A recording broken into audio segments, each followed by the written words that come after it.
નમસ્કાર, મારું નામ મયુર અને મારા સાથી મિત્રનું નામ યાસીન છે. શ્રી છાપરી પ્રાથમિક શાળામાંથી અમે અમારા ફાયર સેફ્ટીનો પ્રોજેક્ટ લઈને આવ્યા છીએ. તમે શું જાણતા છો કે હાલ રાજકોટમાં આગ લાગી હતી, તેમાં ઘણા બધા નાના બાળકો અને યુવાનોએ પોતાનો જીવ ગુમાવ્યો હતો. તે ઘટનાથી તમે સૌ પરિચિત હશો.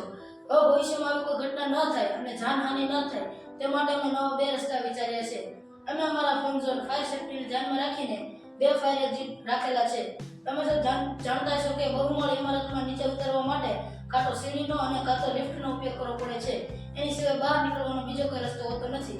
અમે અમારા મોડલની અંદર ફાયર સેફ્ટીનો અલાર્મ લગાડેલું છે, જે આગ લાગે એટલે તરત જ સાયરન વાગે છે અને સાયરન વાગવાની સાથે જ બાજુમાં ઓટોમેટિક સીડી ગોઠવેલી છે, જે ઓટોમેટિક નીચે પડી જાય છે.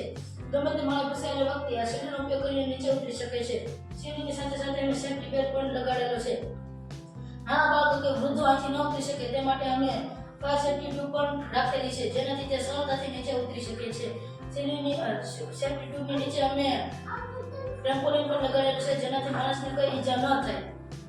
ઘણીવાર એવું બનતું હોય છે કે ફાયર સ્ટેશનને અને 108 ને જાણ થતી નથી અથવા મોડી જાણ થાય છે અને તેને પરફેક્ટ લોકેશનની ખબર હોતી નથી, તેથી તે ઘટના સ્થળે પહોંચી શકતા નથી. એના સોલ્યુશન માટે અમે આ ફાયર સેન્સર ઇન્ટરનેટ દ્વારા જોડી દીધેલ છે, જે તમે ડાયાગ્રામમાં જોઈ શકો છો. આ ફાયર અલાર્મ અમે ઇન્ટરનેટ દ્વારા જોડી દીધેલ છે, જે એક લોકેશન વાળો SMS અને કોલ ફાયર સ્ટેશનને પહોંચાડી દે છે અને બીજો લોકેશન વાળો SMS અને કોલ 108 ને પહોંચાડી દે છે, જેથી તે તરત જ ઘટના સ્થળે પહોંચશે અને લોકોની સારવાર કરશે. હવે હું અમારા પ્રોજેક્ટને તમને લાઈવ ડેમો બતાડીશ. અહીંયા આગ માટે હું લાઇટરનો ઉપયોગ કરું છું. તમે જોઈ શકો છો કે સીડી ખુલી ગઈ છે અને ફાયર સેફ્ટી ટ્યુબ પણ ખુલી ગઈ છે. એની સાથે સાથે ફાયર સ્ટેશનને જાણ થઈ ગઈ છે, ફાયર ઇન ફન ઝોન, અને 108 ને પણ જાણ થઈ ગઈ છે, ફાયર ઇન ફન ઝોન.